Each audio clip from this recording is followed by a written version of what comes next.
He did that. वो उनकी kitty parties में अंग्रेजी में बात करते थे सन्यासी का कपड़ा पहन के। और बहुत सारी चीजें हैं बैकग्राउंड में जो मैंने स्वामी जी ने अमेरिका बोल के माननीय निवेदिता दीदी ने एक छोटा सा पुस्तक लिखा है, आप कभी मौका मिले तो उसको पढ़िए, उसमें उन्होंने पूरा बैकग्राउंड लिखा है। ऐसी छोटी छोटी बहुत सारी घटनाएं हैं, छोटी छोटी लेकिन एक कंटिन्यूअस अपमान की घटनाएं। कुछ साथी मेरे जो स्वामी जी के ज्ञान से उनको समझ में आया, जैसे उसमें से एक जॉन राइट करके थे, एक मिसेस बुल थी, ऐसे कुछ लोग अच्छे मिले। मिसेस बुल को तो स्वामी जी अपनी अमेरिका वाली माँ बोलते थे, तो ऐसे कुछ लोग मिले। ये सारे व्यवहार को 3 महीने झेलने के बाद में स्वामी जी को वो मौका मिलता है जब वो उस पोडियम पे पहुंचते हैं, विश्व धर्म महासभा में, वर्ल्ड पार्लियामेंट ऑफ रिलीजन के उस पोडियम पे वो पहुंचते हैं, जहां सामने 7000 इंटेलेक्चुअल्स, एकेडमेटिशियंस ऑफ होल वर्ल्ड, क्योंकि वो तो पूरे विश्व का ये सम्मेलन था ना, वहाँ सामने बैठे हैं। और उसमें अपने दिल में इतना अपमान होने के बाद में भी इतना सा भी कोई कटुता ना रखते हुए स्वामी जी के पहले 5 शब्द क्या निकले? Dear sisters and brothers of America. और पूरा 7000 लोगों से भरा हुआ वो हॉल अपने पांव पे खड़ा हो गया और ताली बजाने लगा। लेक्चर तो हुआ ही नहीं था तब तक।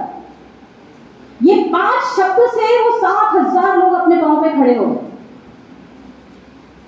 ये होने के बाद में वहां के कुछ पत्रकारों ने ये समझने की कोशिश की कि ये हुआ क्या, और वहां की पब्लिक को एक, बल्कि 3 वॉल्यूम की किताब है, Swami Vivekananda biography by his western disciples, उसमें उन्होंने वो लिखा है। वो पत्रकार वहां पब्लिक को पूछ रहे थे कि हुआ क्या।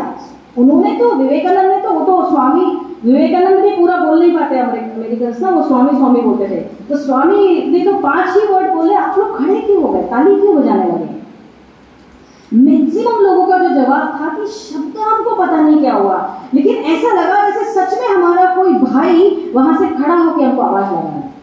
यानी इतना प्रेम उनके दिल में, जब वो किसी को अपने मुख से सिस्टर्स एंड ब्रदर्स बोल रहे हैं, तो वहां सामने बैठे वाले 7000 लोग वो सिस्टर्स एंड ब्रदर्स के अंदर का जो प्रेम है वो समझ सके। वो है हमारी संस्कृति। इस भावना को भावना तक पहुंचा सकना ये है। और वो भी कब? जब कितना अपमान उन्होंने झेला, उसके बावजूद अपने मन में कोई कड़वाहट ना रखते हुए। यानी ये यूनिवर्सल ब्रदरहुड क्यों है और हमको तो क्यों करना है, भारतीय को तो छोड़ना ही नहीं है, क्यों नहीं छोड़ना है, वो हम बताने की कोशिश कर रहे हैं। तो एक तो ये बैकग्राउंड, और उसके बाद में वो लेक्चर जो था एक तरीके से स्वामी विवेकानंद और अपनी पूरी संस्कृति के, जो अभी एक भाई ने भी बोला, मैंने, हम टॉलरेंस की बात करते ही नहीं है। स्वामी जी कहते हैं हम टॉलरेंस की बात नहीं करते, हम तो एक्सेप्टेंस की बात करते हैं। टॉलरेट तो क्या होता है कि हाँ ये बेकार है, लेकिन I will tolerate this person, ऐसा बोलेंगे ना, अभी क्या करेगा, उपाय नहीं तो टॉलरेशन है ना। लेकिन स्वामी जी कहते हैं कि भारतीय संस्कृति टॉलरेशन की बात नहीं करती, बल्कि एक्सेप्टेंस की बात करती है।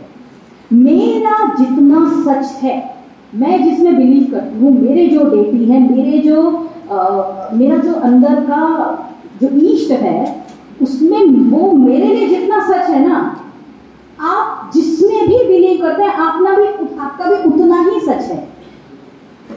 केवल मेरा सच है, इससे आगे बढ़ के मेरा भी सच है, आपका भी सच है। This is acceptance.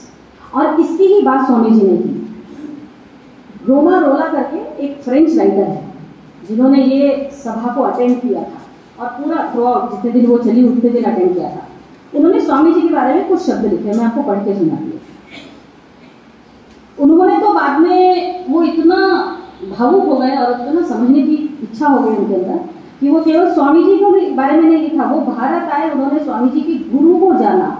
और रोमा रोला ने श्री रामकृष्ण परमहंस देव, उनकी भी बायोग्राफी लिखी और स्वामी विवेकानंद की भी बायोग्राफी लिखी। वो लिखते हैं, ऑन मंडे रोमा रोला puts the effect of following words. On Monday, September 11, 1893, the first session of Parliament was opened, but it was the young man Vivekananda who represented nothing and everything. Vivekananda जिसने किसी को present नहीं किया actually, लेकिन जिसने सबको represent कर दिया। The man belonging to no sect but rather to India as a whole, who drew the clans of assembled thousands. His speech was like a tongue of flame. It fired the soul of listening throng. Each of the other orator has spoken of his God, of the God of his sect. He alone, Swami Vivekananda alone, spoke of all their gods and embraced them all in the universal being. Swami ji ने वहां stage पे खड़े होकर ये नहीं बोला कि मेरी भारतीय संस्कृति सबसे बड़ी है, बल्कि क्या कहा, मेरी भारतीय संस्कृति ये सिखाती है मुझे बचपन से कि जितनी भी नदियां पूरे दुनिया में बहती है वो आखिरकार एक समुद्र में ही मिलती है, इसीलिए वो सारी नदियां सच है। वैसे ही मेरे फेथ, मेरे बिलीफ के जितने भी तरीके पूरी दुनिया में बहते हैं वो आखिरकार एक भगवान को ही जाते हैं, और इसीलिए वो सारे फेथ, सारे बिलीफ सच है। ये है यूनिवर्सल। यूनिवर्सल यानी ये नहीं है कि जो मैं मानती हूँ वो सब मानने लगेंगे तब हम यूनिवर्सल ब्रदरहुड होंगे। ये बहुत बड़ी गलतफहमी है। जब हम यूनिवर्सल ब्रदरहुड बोलते हैं तो लोगों को लगता है इसका मतलब आप अपने जैसा बनाने निकले हैं। नहीं, universal brotherhoodness is an approach actually. It's not a data, it's not a status. ये जो अप्रोच है कि मैं जिसको सच मानती हूँ वो भी सच है और दुनिया में जो जिसको मानता है वो सभी सच है, ये अप्रोच यूनिवर्सल ब्रदरहुड है और ये अप्रोच हमारे अंदर है। और रियली मतलब अभी जो डांस हुआ वो डांस देखते हुए मुझे अपना जो C20 का प्रोग्राम नमसाई में हुआ वो याद आ गया। C20 के प्रोग्राम में 24 देश से रिप्रेजेंटेटिव्स आए थे और अपने देश का, अपने अरुणाचल का एक पूरा रात को कल्चरल प्रोग्राम हुआ जिसमें अरुणाचल के जितने भी ट्राइब्स हैं, मैंने कोई ट्राइब नहीं छूटा, सबका प्रस्तुति। और लोग ना रो पड़े कि इतनी डाइवर्सिटी होते हुए आप को एग्जिस्ट कैसे कर रहे हैं, हमको ये समझाइए।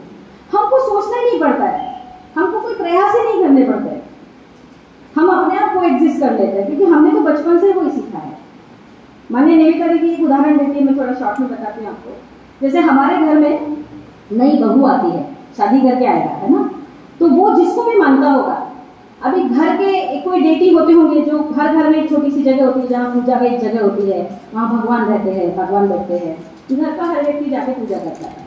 यदि वो नई बहू आएगी तो वो अपना जो भी उसका बिलीफ है वो डेटी को यदि लाएगी तो हमारे घर में ये चर्चा नहीं होती कि अभी इनको कहाँ बिठाए, जहाँ सारे भगवान बैठे, बेटा तुम्हारी भी जो डेटी है उनको वहां बिठा के आओ।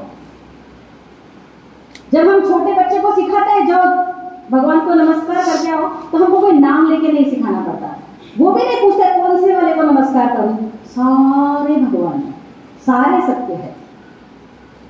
ये जो हमारी संस्कृति, ये अप्रोच है, ये हमको दिल में करनी है। इसके लिए आपको, आप बाहर केवल प्रयास करने जाएंगे तो शायद कभी झूठा भी हो जाएगा।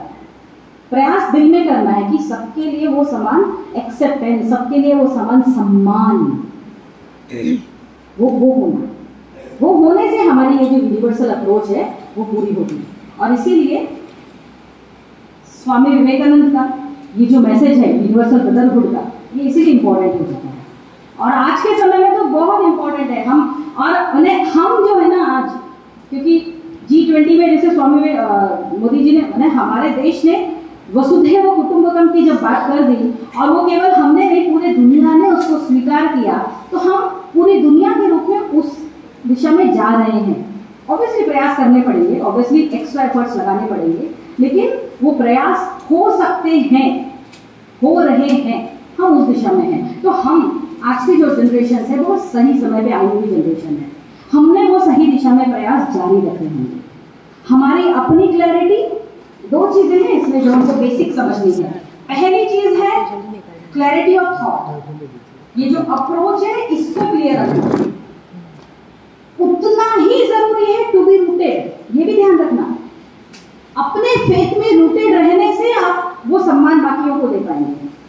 इसीलिए अपने जो नियम है, अपनी जो वैल्यूज है, अपनी जो रिचुअल्स है, उसमें रूटेड रहना, इनर जो सोल है वो क्या होगी, रूटेड होगी, then there will be clarity of thought. और फिर जो हमारा अप्रोच दुनिया की तरफ होना है वो यूनिवर्सल ब्रदरहुड का होना है। तो this is the message of Swami Vivekananda. और भारतीय होने के नाते हम सबसे अप्रोप्रिएट लोग हैं इसको समझने के लिए। हमको बहुत एक्स्ट्रा एफर्ट नहीं करने पड़ते क्योंकि हम बचपन से परिवार में इस संस्कार को सीख के आते हैं। तो बस प्रयास इतना ही करना है कि युवा के रूप में पैन अरुणाचल और पूरे भारत में एक भारतीय के रूप में नेशन फर्स्ट इस एरिया आइडियोलॉजी को लेकर हम चलते हैं।